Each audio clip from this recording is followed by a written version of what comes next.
आकाशवाणी भोपाल से प्रस्तुत हैं प्रादेशिक समाचार।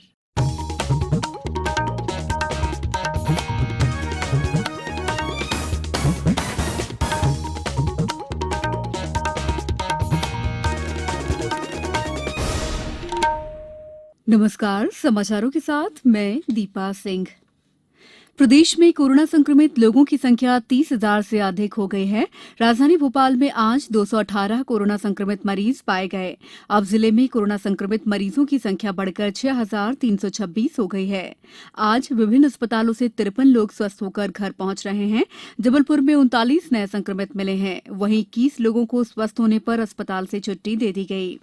होशंगाबाद जिले में 9 संक्रमित मिलने के बाद सक्रिय मामलों की संख्या 100 हो गई है। अलीराजपुर जिले में 26 और कोरोना संक्रमित मरीज पाए गए। जिले में अभी तक 101 कोरोना संक्रमित मरीज मिल चुके हैं। इनमें से 50 लोग कोरोना संक्रमण से मुक्त होकर घर पहुंच गए हैं। उज्जैन जिले में कोविड-19 के 12 नए मामले आने के बाद अब इनकी संख्या बढ़कर 1,153 हो गई है, जिनमें से 890 लोग स्वस्थ हो चुके हैं। झाबुआ जिले में कोरोना संक्रमित 3 और मरीज पाए गए हैं। जिले में अब तक 125 लोग संक्रमित पाए जा चुके हैं। इनमें से 72 संक्रमित अस्पताल में स्वस्थ होकर घर पहुंच गए। श्योपुर जिले में कल से 4 अगस्त तक टोटल लॉकडाउन घोषित किया गया। शिवपुरी जिले में अब दुकानें शाम को 7:30 बजे तक खोली जा सकेंगी। मुरैना की पुरानी सब्जी मंडी के दर्जनों विक्रेताओं ने आज कलेक्टर से मुलाकात कर सब्जी की दुकानें आरंभ किए जाने का अनुरोध किया। टीकमगढ़ में कोरोना मरीजों की संख्या बढ़कर 308 हो गई है। पूरे जिले में कल रात 8 बजे से 4 अगस्त की सुबह 5 बजे तक के लिए लॉकडाउन घोषित किया गया है। छतरपुर जिले के लिए आज राहत भरी खबर रही। यहां 23 लोग कोरोना को मात देकर घर के लिए रवाना हुए। नीमच जिले में 15 पॉजिटिव पाए गए हैं। बालाघाट में 14 और कोरोना पॉजिटिव मिलने के बाद मरीजों की संख्या 56 हो गई है। वहीं नरसिंहपुर में एक वरिष्ठ वकील की आज कोरोना के कारण मौत हो गई। जिले में संक्रमण से ये दूसरी मौत है। यहां कुल मरीजों की संख्या 165 है। सीहोर में आज 5 नए मरीज मिले हैं। राजगढ़ जिले के ब्यावरा नरसिंहपुर में कल से 4 अगस्त तक लॉकडाउन रहेगा। मुख्यमंत्री शिवराज सिंह चौहान ने कहा है कि प्रदेश में जनता की स्वास्थ्य रक्षा के लिए हर संभव कदम उठाए जाएंगे। श्री चौहान ने आज ट्वीट के जरिए कहा कि वित्तीय संकट के चलते दूसरे मदों में बजट की कुछ कमी की जा सकती है, लेकिन कोरोना से बचाव और उपचार में बजट की कोई कमी नहीं आने दी जाएगी। श्री चौहान ने आगे लिखा है कि हमें प्रदेश की अर्थव्यवस्था को गतिमान भी करना है। उन्होंने कहा है कि प्रदेश में ऐसी रणनीति बनाई जाए जिसमें बिना लॉकडाउन के कोरोना पर प्रभावी नियंत्रण किया जा सके। केंद्र सरकार द्वारा जारी राष्ट्रीय शिक्षा नीति 2020 का प्रदेश के शिक्षाविदों ने स्वागत किया है। देवी अहिल्या विश्वविद्यालय इंदौर में पत्रकारिता विभाग की प्रमुख डॉ सोनाली नरगुंदे ने नई शिक्षा नीति को अच्छा कदम बताया।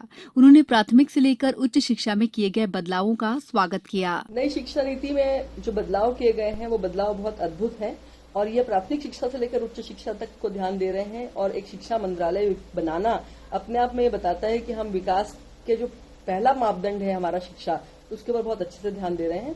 इसमें स्वायत्तता रखी गई है, वित्तीय स्वायत्तता है, पूरे पाठ्यक्रमों पे अलग फोकस है, एकेडमिक ग्रेडिंग।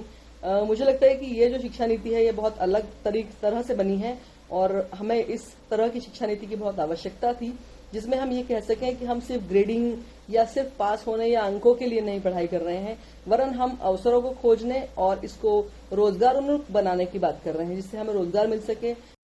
वहीं अमरकंटक मध्यप्रदेश स्थित इंदिरा गांधी जनजातीय विश्वविद्यालय में एसोसिएट प्रोफेसर डॉक्टर राघवेंद्र मिश्र ने कहा है कि नई शिक्षा नीति के भविष्य में सुखद परिणाम मिलेंगे। ये 21वीं सदी की जो शिक्षा संबंधी जरूरतें हैं, जो हमारा सामाजिक ढांचा है, आर्थिक ढांचा है, वैज्ञानिक ढांचा है, उसकी जरूरतें किस तरह से पूरी होंगी और देश के कोने कोने में भाषाई जैसे सवालों को बहुत ही उसमें संजीदगी के साथ छुआ गया है। तो ये सारी की सारी चीज़ें निश्चित तौर पर परिवर्तन लाएंगी और ये परिवर्तन उम्मीद करते हैं कि सुखद होगा और ऐसे बहुत से सवालों का हल लेकर आएगा जो हमारी पुरानी शिक्षा नीति नहीं दे सकी। अब कुछ समाचार संक्षेप में। किसान कल्याण और कृषि विकास मंत्री कमल पटेल ने कृषि वैज्ञानिकों से आग्रह किया है कि वे आत्मनिर्भर भारत अभियान को सफल बनाने में महत्वपूर्ण भूमिका निभाएं। भारतीय कृषि अनुसंधान परिषद की क्षेत्रीय ऑनलाइन कार्यशाला में सम्मिलित कृषि वैज्ञानिकों को संबोधित करते हुए उन्होंने ये बात कही। सूचना और प्रसारण मंत्रालय के इंदौर स्थित क्षेत्रीय लोक संपर्क ब्यूरो ने आज शाम 4 बजे कोरोना, वर्षा जनित बीमारियां और आयुर्वेद विषय पर एक वेबिनार का आयोजन किया है।